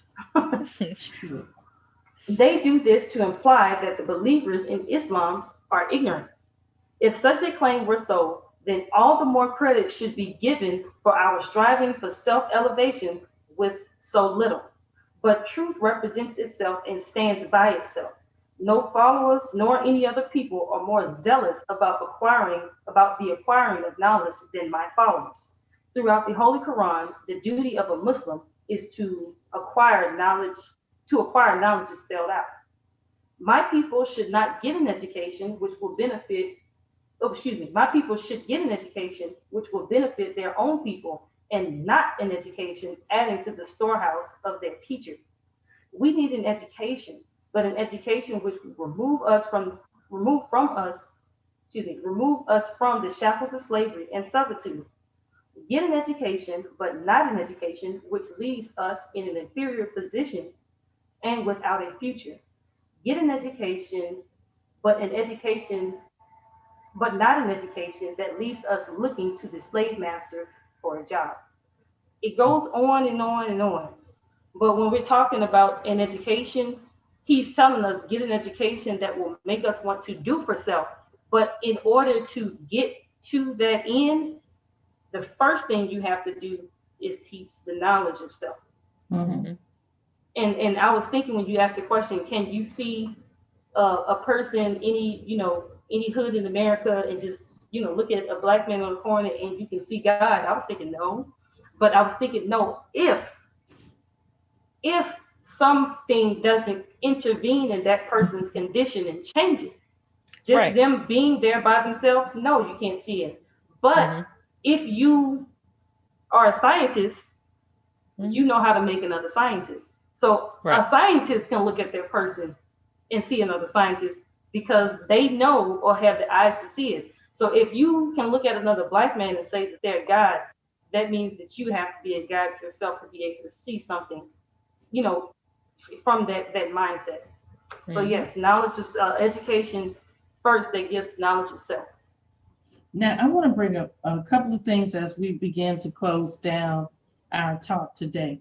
And one of them is that I want to talk about, you brought it up earlier, Sister Gabrielle, the idea of what they call in America, the separation of church and state. Now, someone who may be watching us may be thinking that we're teaching religion. Oh. So it is our duty as the second scientist, as the Honorable Minister Louis Farrakhan says, is to decode the message. Mhm. Master Fard Muhammad brought us something, and he wrapped it up in Islam. But it was never intended, it was almost like a seed, never intended to stay like this. Mhm. It was like, if you can, and I wish I had it with me, I have a little bottle of mustard seeds. And it's the smallest seed of any tree that exists. But to take the seed and see a tree takes a lot of creativity, a lot of ability of the imagination to project your mind into the future. And with this, what we have been given is not a religion as such. It is a way of life, but it is a way of life, and the way that we're being brought into it is through a new way of thinking that's disseminated within an educational framework. Mm-hmm. And so when we talk about church and state, if it sounds like to someone who's an onlooker that we're talking religion, we're actually talking education. Mm-hmm. All of your educational citadels, such as Sister Gabrielle mentioned earlier, all of them derived from out of some type of religious institution. Mm-hmm. And so when it comes out of a religious institution, then you gain that great value or virtue of learning. And that's what Islam, as taught by the Most Honorable Elijah Muhammad, is producing in the Black man and woman in America. That's why when people refer to the Muslims, they always talk about the Muslims being very educated, being, very knowledgeable. Is because that we are under a new educational paradigm that came with a man who brought an idea that was a seed, and he planted it in a man named Elijah Muhammad. And Elijah Muhammad, within him, he cultivates that seed, and it comes up into a baby nation. And then he takes and he reproduces after his own kind. And so he produces another man who contained within inside of him is an idea for a brand new world. Most Honorable Elijah Muhammad promised him, he said, if you are faithful, he said, and you don't change the teachings through you, brother, he said that he will reveal the new teachings, the new book. And so the minister talked about, and that's why I wanted to start off and end with that clip that I started off with. When you talk about Jesus, and many of us now are talking about Jesus and the Honorable Minister Louis Farrakhan being Jesus. Mm-hmm. But we are to take from him. He's the bread of life. And if we eat from him, not from him, but from his life, from what he has taught us, that the new teaching will come up out of that. So when we're looking for something new, we're in a transition right now, but contained in that man's life, the example that he has left for us is what is new. Mm-hmm. So I want to read this as we get ready to close, and that's a big. Can't wait before you move on, because that is It's a big concept. It's a very big point, and I want to make what makes him new, because like we said, we're talking about Jesus. Jesus was that perfected man, or as in this instance, was the perfected leader. There has never been a leader throughout history that has been able to wield that much power and not abuse it. Yes. Because his very nature has been perfected, and now from that man a new world is going to come from him. I want to, since you brought that up, because there's so many references in today, and there's one last point I want to close on, but I'm coming out of an instruction to the laborers, and it talks about this perfected person. This is a note. It says, the dumb must speak plainly. The stammering tongue is speaking clearly. He covers the prophecies of the Bible and also the Holy Quran and the Word. No man can be successful in teaching a people that cannot speak clearly the people's language. The minister said that he was the messenger's what? Mouthpiece. And he said, but there's more to be understood in the words, and I'm going to skip over, not reading it all. But he says, what is meant by the laborers answering the lessons in past, present, and future being perfect is that we must know and be able to prove at all times to new converts that the lessons that our Savior Allah gave us to study is the fulfillment of the prophecies of all the former prophets concerning the beginning of the devils and the ending of his civilization. That's what Minister Farrakhan represents. He's to end Satan's civilization. And I thought about it in terms of Donald Trump. What he did in terms of intervening in the last presidential election, one way or the other, changed the trajectory of American civilization as we know it. I mean, everything he's done. Yes. Post 75 has changed the trajectory. Because they didn't see it coming. Right, because as of right now, had he not intervened on the many occasions that he has, Africa would be far off.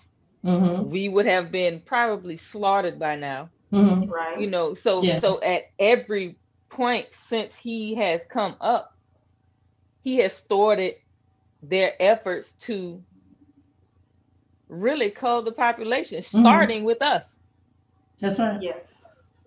And it's like, this is the perfect timing because of the internet, because of Facebook and Twitter and all of the social media, where when this message goes, before somebody can stop it, it's already gone. They're trying to work on it now, but it's way beyond anything that they can shut his page down, but it's too late. They can shut the nation's page down, but it's too late. Right, but that's the thing, like falling. A lot of people, when you about to trip and fall, it's hard to catch yourself and get back up. You just all you can do is fall. You can't do anything. And try to get back up. And that's what's happening. Yeah. You know, that's why they're pushing the 5G. They're pushing that 5G because that's all about being able to have surveillance over every person on the planet at one time. That's why they're pushing the 5G. That's another story, not another podcast, not the New Education Paradigm. New World Education podcast, but it's something else. But anyway, just in closing this point is that what he says that here, it says, how will Allah separate us from the devils, then destroy them and change us into a new and perfect people and fill the earth with freedom, justice, and equality as it once was filled with wickedness, making we, the poor, lost found, the perfect rulers. So when you will be perfect rulers because we follow a perfect God who was a perfect helper for his teaching. And so the Honorable Minister Louis Farrakhan not only represents the ending of the civilization of Satan. Yes, ma'am. No, go. You made that, just blew my mind. I picked up what you put down, but go ahead. Well, and so that's where when we talk about this man and what he brought, or what the Honorable Minister, what's being revealed through him. We're looking for the teachings to be revealed for him through him after he departs. But if we have the right perception, we'll see the new teachings being revealed through him as we look at him. And I just wanted to, okay, this is what I was thinking, is you just gave us the answer. How will we be made into the perfect rulers? Is because, like you said, it's because we have a perfect example of a perfect ruler, and we can, if we, eat the bread, eat the bread, which is him, his flesh, his word, and drink the wine, which is his blood or his life. We have an example of what a perfect leader looks like in him, and if we pattern ourselves after him, we will be that perfect ruler in this new world, which is coming up as this one is going down, tying all back around, because the truth is being made known, and the truth in this sense is on our side. Yes, and the minister said, he said that if you go on to listen to the rest of that lecture that we had in the beginning, he said a teacher is on scene. He was talking about Jesus. Jesus comes as a teacher, okay? And then as he's getting ready to depart the scene, leave the scene, as the minister said, his earthly phase of his mission. That's how he phrased it. The Jesus, he was referring to the Jesus in the Bible as he was getting ready to finish the earthly phase of his mission on here. He started asking the disciples, who do they say that I am? And he said, Peter said that you are the Son of the living God. And he said that no man has revealed, no flesh and blood has not revealed this to you. So he said, but go tell no one. This man that we see right now, and it's such a thin line between worshiping the flesh and following him. It's such a thin line that we have to be careful. Yes. And that's, I was saying, that's where real education comes from. Yes, and that's why we need a educational system. Right. And I'm going to quote, go ahead. No, you go ahead. No, that's it. Because we're on time. Yes, we're on time, and I'm going to close out with this. I'm going to close out with this because we started just a few minutes late. And our Savior has arrived. The Most Honorable Elijah Muhammad says on page 123, and by the way, this is my favorite, that he wrote, because it's talking about our Savior has arrived. What else could we ask for? It says that he goes, I'm going to back up. The wisdom, idea, and way of thinking of Master Fard Muhammad, to whom praises are due forever, is superior to any way of believing today. There is no one to hinder his image or thought, for that which has not yet been conceived in our minds. He goes after the root of all things, like our Black Father did in the beginning. When he built the universe out of nothing, he is as one sitting out in space with no material of space to make something altogether new. He goes after the root of making this new world of people. I read this last week, but you can't read it enough. He says that, and as he said, first, he makes a new mind for us and a new way of thinking. He teaches us a different education, one that we have never had before. He gives us an education on the wisdom, knowledge, and understanding of gods, not of prophets, but of gods of prophets of the past. He builds our minds according to the way gods think and not the way of the thinking of the servants or prophets. The prophets of the past were inspired and their inspiration was true. And this is the closing point that I want to make here. And I think when I heard this, it just really just blew my mind. When I heard it in my spirit, it said, go back and replace the word. If you want to understand the education that is transitional, go back and replace every word that you see God with scientists. Yeah. And then reread it. But let me read it like this. Go ahead. I was just going to say, Me and Gabrielle always have this conversation. A lot of times driving up to go see you, right? Uh-huh. So she always says, Hold on, what she about when to you're say? dealing with a people who, when you're coming with a certain knowledge that may not have the foundation of the understanding of what you're trying to give them, and you're trying to explain math and science to them, and they don't understand, to them, you are God. Right. Because you know something that they can't explain because they don't have a base from which to understand what you're talking about. So to them you're God, when in fact you're just, and not saying it as a small thing, but you're a scientist. So, with that being said, let's reread this again. And he says that now Master Farrakhan Muhammad being the first scientist, right? We're told this. Mm-hmm. Says he goes after the root of all things, like our Black father did in the beginning when he built the universe out of nothing, as one sitting out in space with no material of space to make something altogether new. He goes after the root of making this new world of people. So when somebody is a person who is a scientist of building, they are a architect. Okay.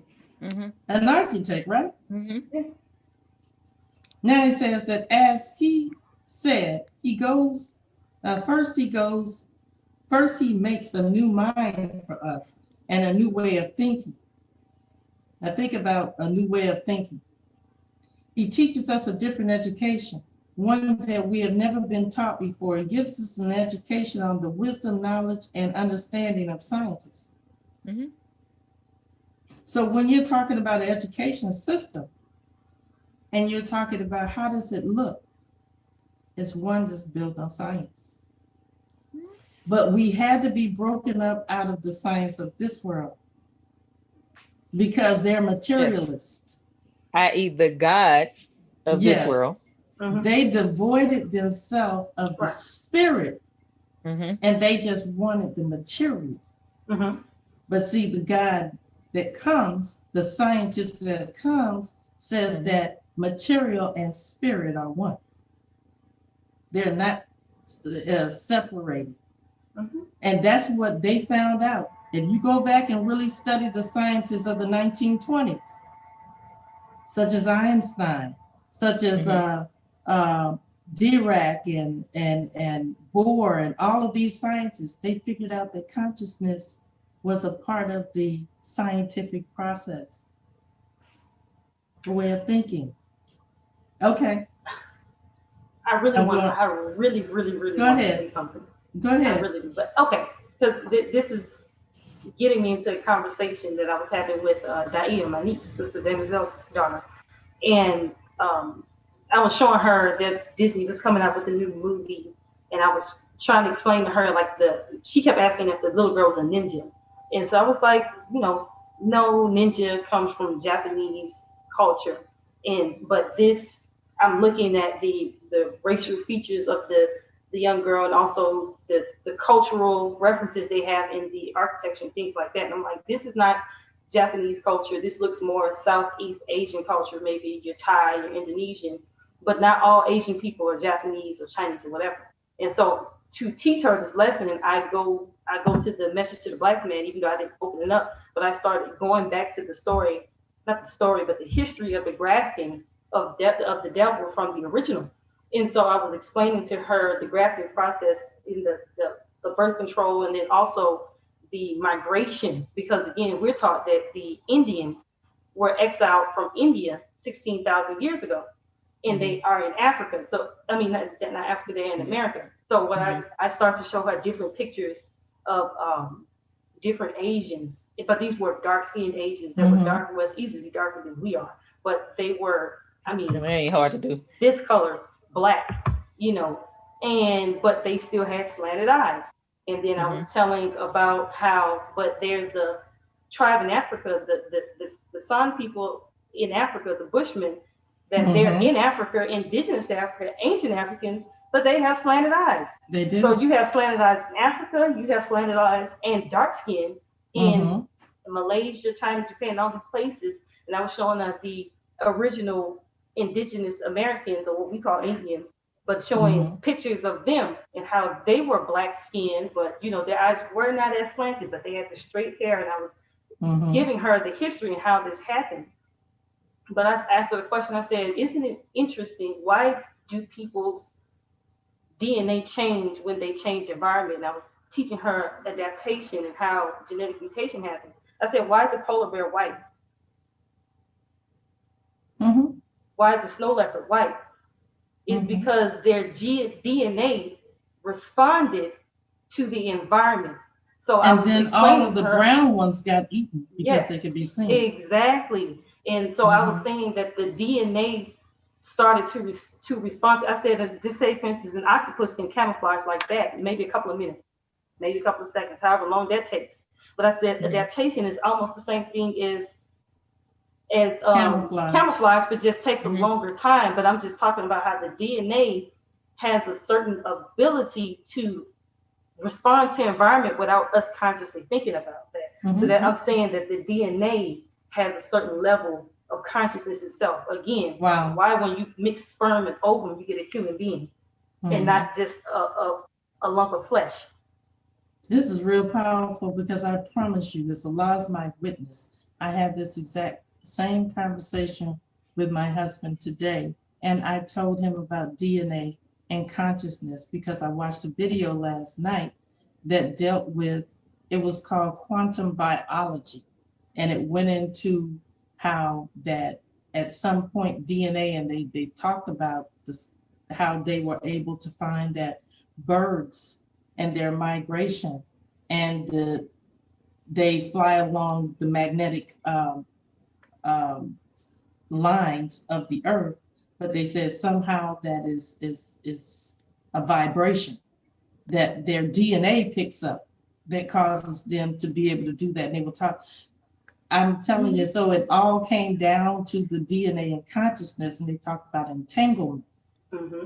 And the entanglement, that there are scientific experiments where they actually took a strand of DNA and they separated two pieces of it and put it in two separate petri dishes, and they separated them by a distance, and they manipulated one of the strands of DNA and the other one responded simultaneously to the first one.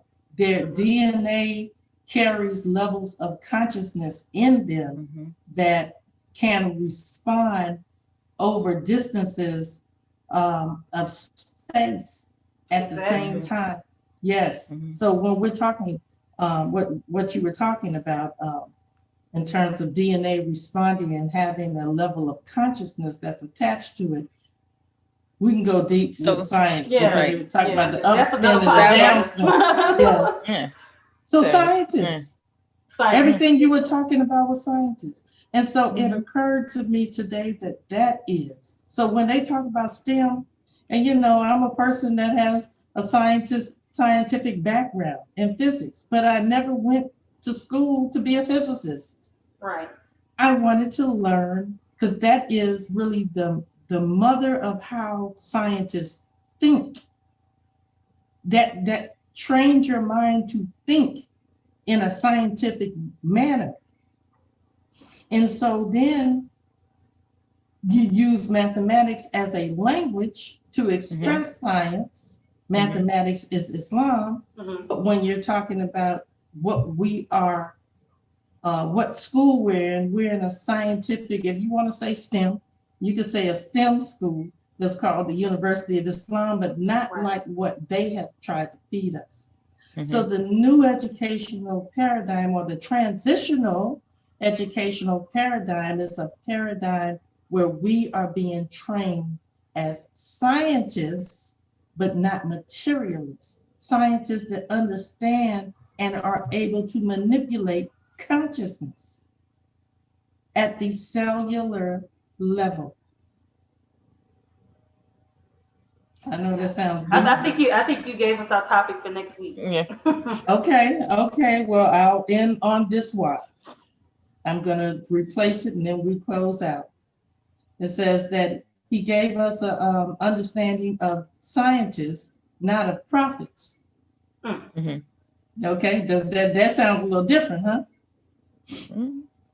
He says, but of the scientists of the prophets, he says the gods of the prophets, but the scientists of the prophets of the past. He builds our minds according to the way that scientists think, not the way of the thinking of the servants or prophets. The prophets of the past were inspired and their inspiration is true.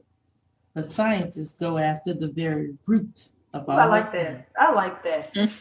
I like that. Like my professor said, she said, wipe you down. I like it. Praise be to Allah. Now that is where we end on what this new educational paradigm looks like moving forward.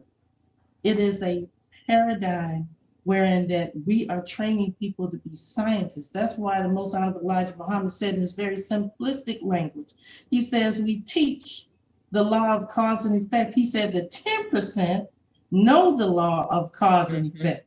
They understand that there's a true or there's a living God. They don't teach that. They teach you to believe in a mystery. So in other words, they don't teach you science. Right. So with that being said, I guess we will start next week with dealing with the new educational paradigm, the new educational paradigm and the supreme wisdom being the true STEM education. Okay. I like that. I like that. All praises due to Allah. Well, we really went past time, but nonetheless, it was all good. And as we say, that we could do this all day, and we typically do. So for those who didn't get the spoiler alert in the beginning, you know, I am the mother of these two lovely ladies in MGT. And so we just decided at some point that we wanted to share and let the world in on some of our table talks, just our conversations that we have at home. And we just decided to put on our regalia, our MGT garment, and come have a conversation with you all to share in. And for those who may be seeing this in the future, please don't hesitate to subscribe, because we really enjoy your comments. We appreciate your support. We, not just for us, but this is an idea that is bigger than us. And it is time that if we want to leave this paradigm, the minds have to shift. And so, you know, support is just putting out saying that we appreciate what you're doing.